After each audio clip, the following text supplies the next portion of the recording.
The laughter echoed through the crystal chandelier ballroom, thick and suffocating. 300 elites mocking the fat girl in the torn silk dress. Then, the mahogany doors slammed open. The room froze. Chicago's most feared man walked straight past. The billionaires looked at her and changed her life forever. The Palmer House Hilton in downtown Chicago was a monument to old money and quiet power. On the night of the annual Caldwell and Associates Winter Gala, the grand ballroom was a sea of tailored Tom Ford tuxedos and slinky, custom-fitted Vera Wang gowns. It was a room where hedge fund managers from Citadel rubbed elbows with the mayor's aides, where millions of dollars were moved with a whisper over a glass of Macallan 25. And in the center of it all, completely invisible until she was a target, was Emma Jenkins. Emma was 28 years old, a senior forensic accountant, and the undisputed brains behind the firm's most complex audits. She was also a size 22 in a world that aggressively demanded a size 2. For tonight, Emma had spent 2 months of her savings on a custom-made emerald green silk dress. It had a sweetheart neckline that accentuated her curves, and for the first 10 minutes after she stepped out of her Uber, she felt genuinely beautiful. She felt like she belonged. But corporate high society is a ruthless ecosystem, and in their eyes, Emma was nothing more than the helper necessary overly large piece of office equipment who existed solely to fix their multi-million-dollar mistakes. She stood near the ice sculpture, sipping sparkling water, trying to blend into the velvet drapery. That was when Chad Dempsey spotted her. Chad was the firm's vice president of acquisitions. He was 30, built like a lacrosse player, and possessed a trust fund that insulated him from any real consequences.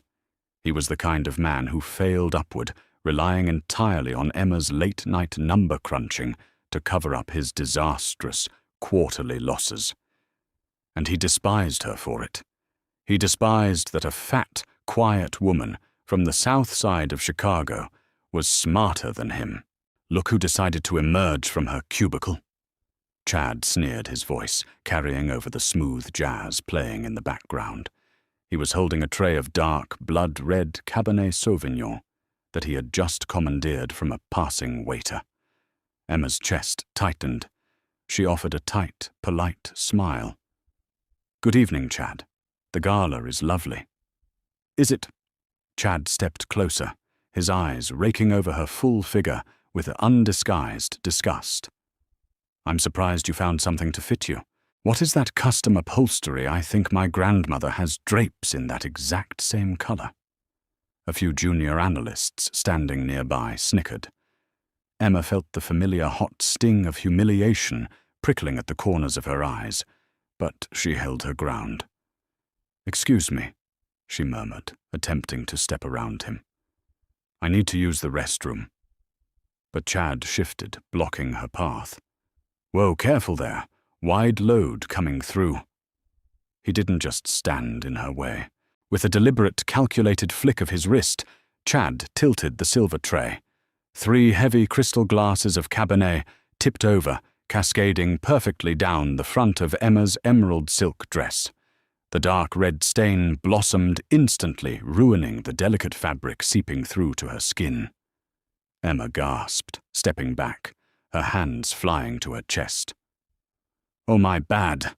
Chad barked, his voice deliberately loud, drawing the attention of the surrounding executives. "Jesus, Emma, it's like trying to navigate around a parade float. You've got to stop taking up 3 zip codes of floor space. I couldn't even see the waiter past you." The music seemed to dip. The conversation in the immediate vicinity stopped, replaced by a ripple of cruel, unrestrained laughter. Emma looked around, her heart hammering wildly against her ribs. She saw Brittany, the head of HR, covering her mouth to hide a giggle. She saw Richard Caldwell, the CEO of the company, shaking his head with a slight, amused smirk on his face. Not a single person stepped forward. Not a single person offered her a napkin. To the elite of Chicago's financial district, this wasn't cruelty. It was entertainment. She was the fat girl, the punching bag, the joke. The shame was a physical weight pressing down on her shoulders. Her face burned crimson. She wanted the polished marble floor to crack open and swallow her whole. She wrapped her arms around her heavy waist, trying to hide the massive stained tears blurring her vision. She took a trembling step backward, preparing to flee, to run out into the freezing Chicago snow and never come back. But before her heel could even touch the ground for a second step, the heavy double mahogany doors of the ballroom slammed open with a deafening crack. The laughter died instantly. The temperature in the room plummeted. The smooth jazz band fumbled the saxophonist, choking on a note as the doors rebounded off the walls. Standing in the threshold was Dominic Nico Romano. He was a ghost story whispered in the boardrooms of the Gold Coast. At 35, Nico Romano was the ruthless, undisputed head of the Romano Syndicate. On paper, he owned a vast empire of commercial real estate and shipping logistics.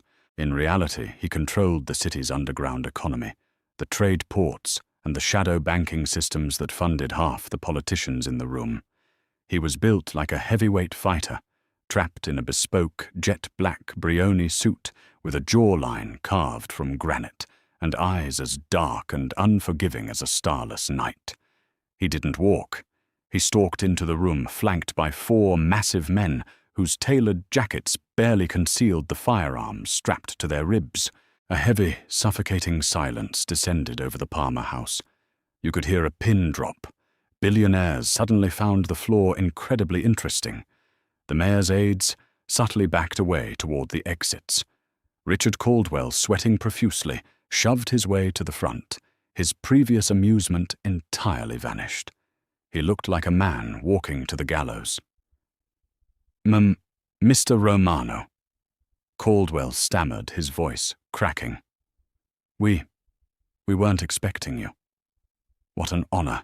Please let me get you a drink. Nico didn't even look at him. He didn't blink. He walked right past the CEO of the company, as if Caldwell were a piece of cheap furniture. His dark eyes were locked on only one person in the room, Emma. The crowd parted for him like the Red Sea. Emma stood completely frozen, the red wine dripping from her ruined dress onto the marble floor. She was terrified. She had audited accounts connected to Romano shell companies. She knew exactly how dangerous the man walking toward her was. Nico stopped less than 2 feet away from her. Up close, he was towering, his presence radiating a raw, lethal electricity. He looked at the massive red stain on her dress. Then he looked at her face, his gaze tracing the tears pooling in her eyes, the trembling of her full lips, the defensive way she wrapped her arms around her curves. Slowly, deliberately, Nico reached into his breast pocket and pulled out a pristine, white linen handkerchief. He didn't hand it to her. Instead, he stepped into her personal space, his large, calloused hand gently lifting her chin. He carefully dabbed the stray tear from her cheek. The touch was impossibly gentle for a man who ordered assassinations over breakfast. Then, Nico shrugged off his $6,000 Brioni jacket. He stepped behind Emma and draped the heavy, warm fabric over her shoulders, pulling the lapels together at the front to completely hide the wine stain.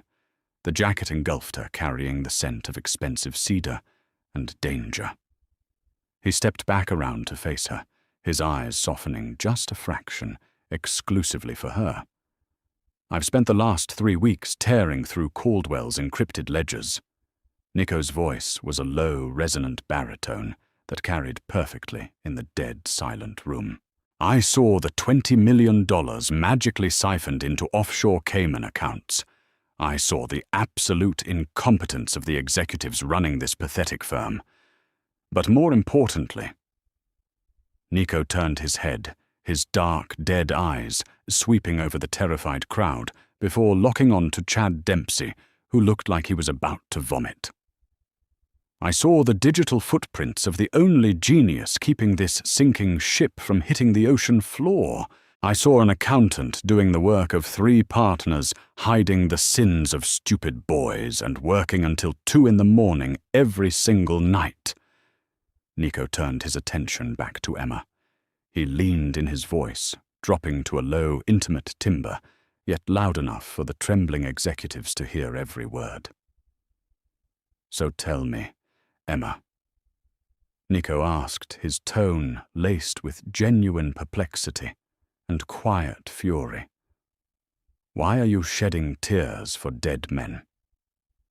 The entire ballroom collectively stopped breathing. What?" Emma whispered, her voice barely audible, clutching his jacket around her. "These men." Nico gestured vaguely to Caldwell and Chad without looking at them.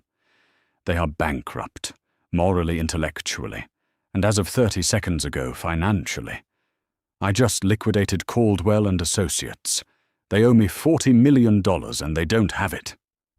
Caldwell let out a strangled gasp, collapsing to his knees. "Please, Mr. Romano. I can get the money, I just need time." Nico ignored the pathetic pleading. He took a step toward Chad, who was shaking so violently the empty wine tray rattled in his hands. "You think she takes up too much space?" Nico's voice was barely a whisper now, but it sliced through the room like a razor. "She is the only reason your trust fund wasn't seized by the feds 6 months ago. She holds more power, more intelligence, and more worth in her little finger than your entire bloodline." Nico reached out, grabbed the back of Chad's neck with one massive hand, and forced the vice president to his knees, right in front of Emma. "Clean it up," Nico ordered, his voice devoid of mercy. "Wait, what?" Chad whimpered. "You spilled wine on my accountant," Nico said, drawing a sleek, silver-suppressed pistol from his waistband and casually tapping it against Chad's temple. "Use your tongue if you have to. Clean the floor." As the arrogant golden boy of the firm began frantically wiping the marble floor with his silk tie, sobbing quietly, Nico turned his back on him. He extended a large, scarred hand toward Emma. "You don't work for them anymore." "Mia bella," Nico said softly, using a term of endearment that made Emma's heart skip a violent beat. "You work for me now. And in my house, queens do not bow to jesters. Are you coming?" Emma looked at the terrified elites who had mocked her for years. She looked at the man on his knees. Then she looked at the ruthless mafia boss offering her a kingdom. She placed her hand in his. The ride from the Palmer House, Hilton, to the Gold Coast was a blur of adrenaline and hyperventilation. Emma sat in the back of a bulletproof Mercedes Maybach, the buttery leather seating, a stark contrast to the rough, violent turn her life had just taken. The heavy Brioni suit jacket still hung over her shoulders, drowning her emerald dress and smelling faintly of gunpowder and expensive cedar. Beside her sat Dominic Nico Romano. He was entirely still watching the slick, snow-covered streets of Chicago glide past the tinted windows. He didn't speak, granting her the silent grace to process the fact that she had just walked out of her corporate life and into the epicenter of the city's criminal underworld. They arrived at the street. Regis Chicago, pulling into a private subterranean garage, heavily guarded by men who looked like they belonged to a private military contractor rather than a valet service. "You are safe here," Nico said, his voice a low rumble that vibrated through the quiet cabin. It was the first time he had spoken since the ballroom. "No one from Caldwell and Associates will ever breathe your name again. I give you my word on that. I audited your front companies." Emma blurted out, the panic finally breaching her throat. She gripped the edges of his jacket. I know about the shell corporations in Delaware. I know about the offshore routing through the Cayman branches of J.P. Morgan Chase. I know too much. Is that why you took me? Nico turned his head, his dark eyes locking onto hers. The overhead garage lights cast sharp shadows across his jawline. If I wanted to silence you, Emma, you would have disappeared quietly on your commute home 3 weeks ago. I brought you here because you are a genius. You saw through financial architectures designed by ex-Goldman Sachs bankers, and you did it from a cubicle while being actively sabotaged by a trust fund idiot. He stepped out of the car, extending a hand to her. I don't want you dead. I want you to work for me. The penthouse was a sprawling, multi-million-dollar fortress of floor-to-ceiling glass overlooking the icy expanse of Lake Michigan. It was impeccably clean, minimalist, and terrifyingly cold. Nico's housekeeper, a stoic older